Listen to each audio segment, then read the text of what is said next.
It's the King of the Reach Live Capture Salmon Derby, a cooperative project coordinated by the Washington State Department of Fish and Wildlife, Coastal Conservation Association Tri-Cities Chapter,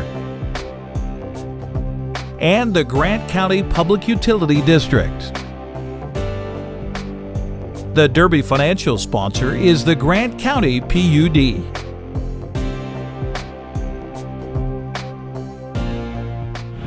Well, hi, I'm Dave Graybill, the Fishin Magician, and today I'm at Vernita, just above the Vernita Bridge, and I'm here to learn all about the King of the Reach Salmon Derby. With me today is Paul Holfarth. He's with the Department of Fish and Wildlife, and this was kind of your idea, I understand, as a way to improve the numbers of wild origin fish that you can deliver to the new hatchery at Grant County PUD. Is that right? Oh, that's basically correct. Yeah. We have two major hatchery programs here in the Hanford Reach. We have Priest Rapids Hatchery, operated by Grant County PUD, and we have Ringgold Springs Hatchery that's operated under mitigation from the Army Corps of Engineers.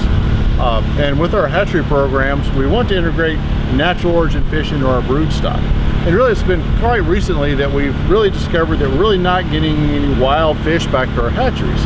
And it's very important, especially when you have hatchery fish that occasionally spawn in the Hanford Reach, that the genetics are very similar. And the only way to make them similar, rather than just have the hatchery fish on spawn on the wild fish, is to make sure we get the wild fish into the hatchery. The problem with the Columbia River is very big, and it's very hard to get natural origin fish. If you collect them at McNary Dam, you get Snake River fish, you get Upper Columbia River fish, you get Hanford Reach fish, you get Yakima River fish. Right. If you collect them at Priest Rapids Dam, you get Upper Columbia River fish. You also actually get some Priest Rapids hatchery fish. So we want these fish, the ones out here in the river in the Hanford Reach. The problem is, how do you capture them? And so just started brainstorming, said, well, we've got lots and lots of anglers that love to come out and fish in the Hanford Reach. Maybe we can just use hook and line. I'm not sure what the mortality is going to be. Is it even doable? But I went to WDFW, Fish and Wildlife. My supervisor said, is this possible? Can we pull off something like this? They said, yeah, we can try that. Went to Grant County PUD. Is this something that you could support? And they said, yeah, we could support that kind of program. And then, of course, I can't do this by myself. That's just too much. Job. Yeah, this takes some doing. Yeah. And so I've been talking with the CCA, been very involved with them over the last several years, and they've expressed a lot of interest in how we manage the Hanford Reach. So I thought, well, this is time for them to see if I can get them to step up and help me out. So I went to the CCA. They said, oh yeah, we want to take this on. Count us in. And that's what you want. You want yeses all the way around. Talk to them. We put together a program. We implemented as a 3-year pilot project. This is actually our 3rd year. First year, we tried to get people to fish during the regular season. Nobody wants to give up their fish. Right. We waited till after the season. We got a lot more cooperation. And so the 2nd year, we just waited till immediately after the season closed. Got some good participation. We got over 400 fish the 2nd year. That's tremendous. It's excellent. So this year, we're hoping for the same thing. We got quite a few anglers out here. We're hoping for another 300, 400, 500 fish. Goes a long way. We need, really 1,000 to 2,000 natural origin fish back to our hatchery in order to, really to get those natural origin genetics into all our hatchery releases. Yes. And so you're making real progress toward that number, aren't you? So this is a real good step in the right direction, and we're getting the fish we want. Now, one of the big concerns whenever there's any kind of fish transfers, gathers, whether it's one process, but usually hook and line, and what have you discovered about mortality? Really, we started out the first year, we got roughly 70 fish. We only had 1 fish lost. Wow. From when they were landed back to the transport truck.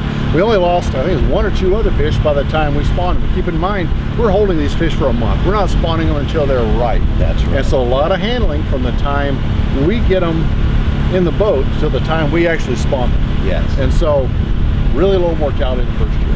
Last year, a little higher. We were probably around 25% mortality, but still the hatchery was around 30% mortality. So we were comparable to fish that we were taking at the volunteer trap at the hatchery. So we consider really a win-win. I mean, we're getting, last year we had 5 mortalities from the boat to the truck out of 402 fish. That's really low, really low mortality, you know. And so if you take good care of these fish, you handle them, get them hook and line back to these trucks, we seem to have really good survival. That's terrific. So what a great example of partnership between the state, Department of Fish and Wildlife, Grant County PUD, who I understand funds a lot of what goes on here today, and the CCA. So that's just, I mean, that's the way things should work. That's the way things should be, is exactly right. I mean, the whole Northwest, the way we manage our fisheries really throughout the Northwest is huge partnerships. Yes. I mean, there's just so many agencies, so many groups involved. Right. And this is just really one more little piece of that puzzle, and it's been a really tremendous project. Well, Paul, thanks so much for coming up with that great idea. And I was able to tour the brand new hatchery just 2 days ago, and that new facility is tremendous.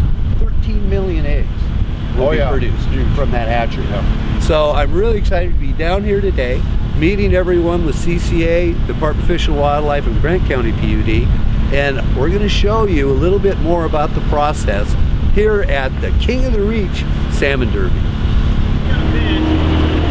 Everybody's on alert. There's a big fish coming in.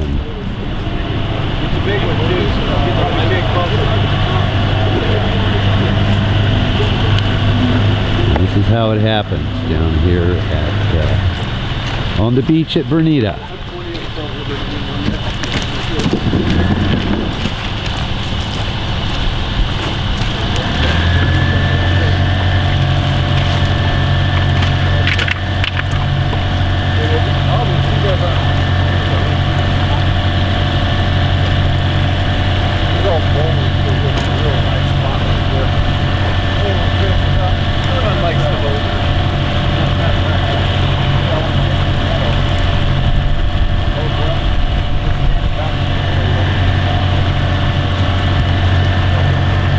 Very nice fish. Paul Holfarth with the department. Take care of the fish first.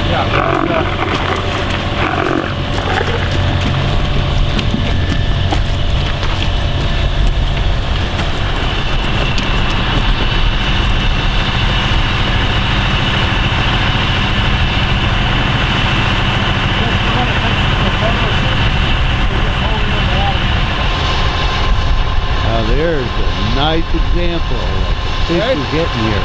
That good? That's great. Into the truck.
There's only 2 boats down there. What is that? One male? What's your should have 2 males, brother.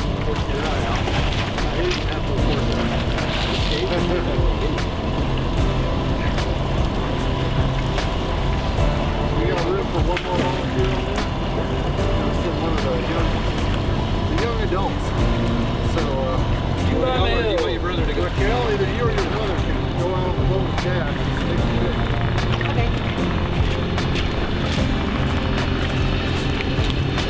You got more fish, right?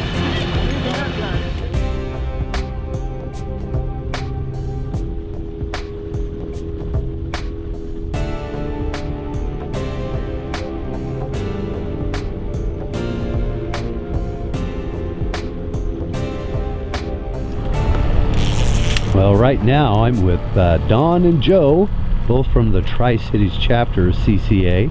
Don's invited me aboard his boat, and as you can see, he's running out a rod right now.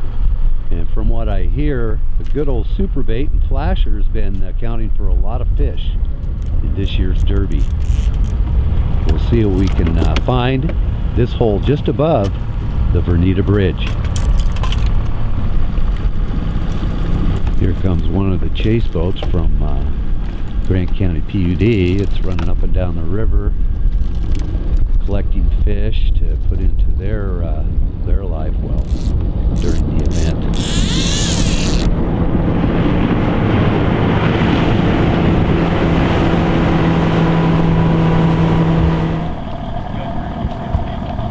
Right on. With this one, or? All right. Come on. Goes to 4 again today, right? Got the cameras here now. You guys got to bring some in. If you're real close, you'll lose time. Yeah. Okay, cool. Well, we're just going to be, you know where we're going to be. We're going to be right there, right there. We're not going far. We're not going very far. Well, I'm back, and this time I'm at the King of the Reach Derby location at White Bluffs. Now, there's 2 locations that the Department of Fish and Wildlife has set up their tanker truck where anglers are actively fishing and bringing live caught fish to be transferred to the tank and then on to the hatchery for Grant County PUD. And I'm with Mike Erickson with the Department of Fish and Wildlife and Dana Muller. Thank you, Dana. And I've met a lot of you guys today, both from the department with Grant County and CCA. This is a tremendous project. And Mike, what's your take on this? It's fun. That's an important part of it. Even from a working perspective, this is an exciting opportunity. That's just terrific. That benefits the fishery tremendously. Tremendously, yes. Yes. That's the other thing, and CCA, I have to hand it to you guys. What a great partnership with Grant County, Department of Fish and Wildlife, and CCA out of the Tri-Cities. And it's a great opportunity for fishermen to give something back and really help our hatchery, and we just love it. Absolutely. It's a great opportunity. Great opportunity. And again, what we're able to do through this project is to bring natural origin spawning fish directly from the Columbia River in the Hanford Reach, those fish that have come to this destination, and deliver them to the hatchery facility that Grant County has below Priest Rapids Dam.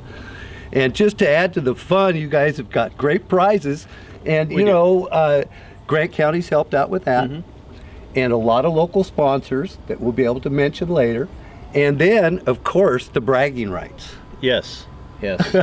Which is real important, you know that.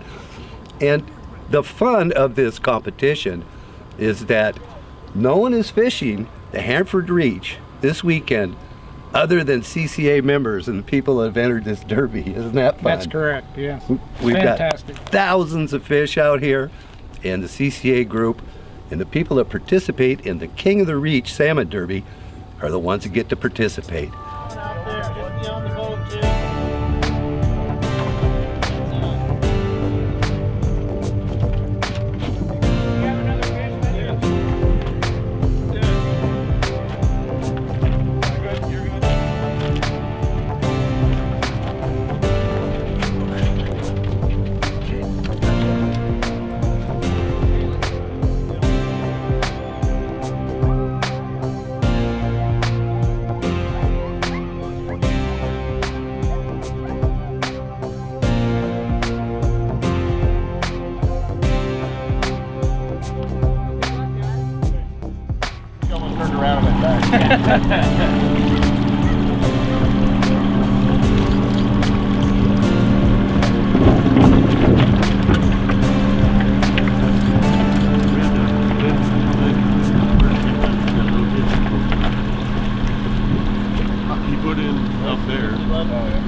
They need a guide.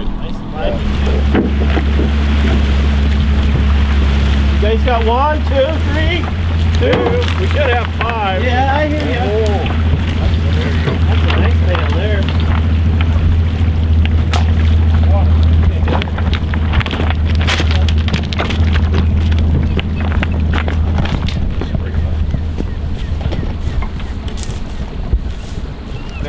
Yep.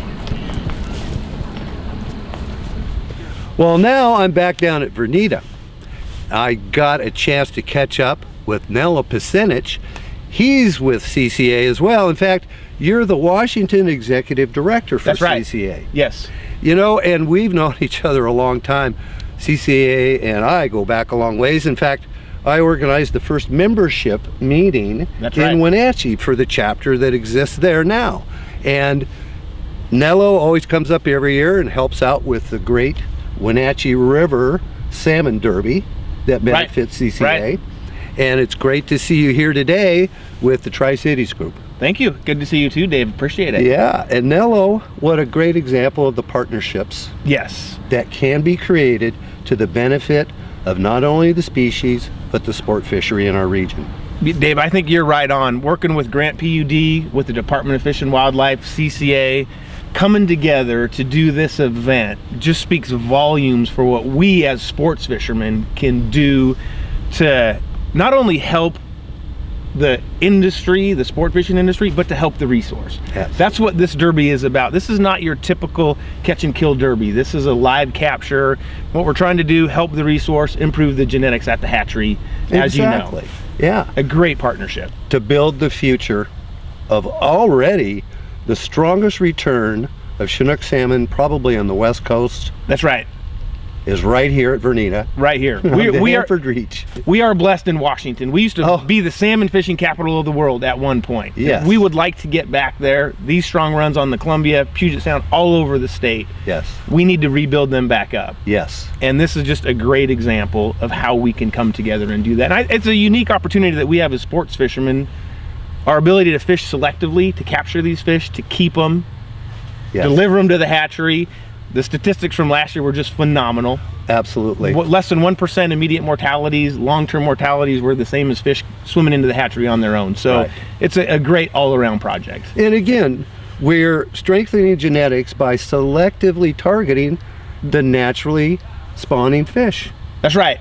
That's right. Know, these are all wild fish that we're selectively taking to the hatchery. That's right. And that's interesting because what we do when we fish other times is we selectively fish the hatchery fish, which are provided for harvest, and we release the wild fish. This one's very unique in that we're keeping the wild fish and letting the hatchery fish go, but in the long term is what we're doing is boosting that hatchery production, improving the genetics. Exactly, and in other circumstances or in a sport fishery, we're removing the hatchery stock. That's right. To increase the ability of the wild fish to spawn. That's right. And so we're, again, this is another example of sport anglers as a management tool to enhance the species. That's right. Yep. That is right. You know, and I would be remiss too if I didn't mention all of the volunteer work that went into this. Oh my goodness. I know. Dave, I know you as a volunteer do a ton for not CCA, not only CCA, but for a lot of other groups out there. I know you're super active in a lot of groups. So this goes for you. This goes for the great volunteers that are doing this and the sportsmen that are coming out and spending their days doing. They're having a fun time doing it though, don't get me wrong. They're having a great time. Oh, they are, but I must say I'm very impressed with the number of CCA members that have traveled up here to both this location and the one at White Bluffs, spending their time to conduct this fishery. But I do say they're having a great time. They're having a good time. They are. Yep. It's a wonderful thing to see. It is a great weekend, great experience, and we hope this can not only build in the future here, but also expand across the state. I think there's a lot of opportunities to do this type of brood stock enhancement with the recreational fishing industry. Exactly, and in fact, that's a really good point, Nello, because I think anglers, you should be looking for more opportunities to participate in just such an event. That I would encourage you to remember this one for next year. Look to my website, look for the video that I captured this weekend that's available through my Fishing TV, and also look to the CCA website to learn how you can take advantage of the great fun and prizes And good food. The brats are great. Brats, chicken. Yep. I tell you what, it's just a great time doing important work too. Thanks again to the Washington Department of Fish and Wildlife, Grant County PUD, and the CCA. Thank you. Thanks, Dave. Good to see you, Nello. You too. Well, I'm back again at Vernita. This is the last day of the King of the Reach Derby put on by the Tri-Cities chapter of CCA. With me is Nathan Grimm, president of that chapter. And Nathan, terrific job. Thank you, Dave. You guys, you know, this is a very big deal. It's a huge contribution to the gene pool at the Grant County hatchery facility. And not only are you making an important contribution, you're having fun doing it. Yes, the guys, Dave, are out there on closed waters, catching fish with hook and line, just like they do during the normal season, and returning them to our truck alive, and then they go to the hatchery. Absolutely. Now, at the conclusion of today's fishing, the Derby started on Friday, fished all through Saturday. Today it goes till noon, and then everybody goes down to Richland for a big award ceremony. Yep, we're gonna have an award ceremony. We have about $5,000 in prizes. Oh my goodness. The first place boat captain will be crowned King of the Reach 2014, and we'll give away lots of good stuff. Absolutely. You know, and also they've got a raffle that's worth over $1,250. Correct. All weekend we have been selling raffle tickets for a raffle package that has a couple K2 coolers in it, a Lamaglass rod, Shimano reel, and we're going to give it away. That is tremendous. Also, every participant in this year's Derby got a nice goodie bag full of great stuff. Yes, due to our generous sponsors from people like Ranch and Home, Sportsman's Warehouse, Heavy Beads, we have bait. I mean, the list goes on and on. We had a free goodie bag that we could give all of the anglers who entered. Yeah. So, you know, there was quick fish in there. There was super baits in there. Griggs Ace Hardware gave us the super baits. That's terrific. Well, this is a great example of partnerships. The sponsors that you were able to attract to the event. Grant County PUD was a major contributor. And of course, they're the benefactors by getting all of these fish back to their hatchery. And then also CCA and the Department of Fish and Wildlife gathering these fish and kind of supervising the event to make sure everything happens right. You're having great success in terms of mortality, transferring these fish to the hatchery in great condition. It's a wonderful example of the cooperation of a group like yours working with these agencies and with the utility to have not only a fun weekend, but something that the sport fishery is going to benefit from. Correct. This is a unique opportunity for sports fishermen to give back to the resource. They get to go out and they still get to, you know, hook fish, catch fish, except they don't get to bonk them and take them home. They put them in a live well and bring them to us on the shore. Yep. And they go to the hatchery to make babies. That's the essence of what the King of the Reach Salmon Derby is all about. And congratulations again to you, Nathan, and your big group of volunteers for what you've done here this weekend. Yes. If anyone's interested, we'll be doing the same thing next season on the weekend after it closes. This stretch of river always closes on October 22nd. Right. So the following weekend, Friday, Saturday, and Sunday, we'll be doing the same thing next year. That's great. You know, and watch for my website, and I'll also be providing links to the CCA website for the King of the Reach Derby, so you can get a chance to participate in this one next year. The King of the Reach Live Capture Salmon Derby, sponsored by Ranch and Home, Griggs Ace Hardware, Sportsman's Warehouse, Pollywogs Sporting Goods, Heavy Beads, Lamaglass, Columbia River Knife and Tool, Columbia River Catering and Company, Ice Harbor Brewing Company, Ryder's Sausage House, and Rods Custom Rods.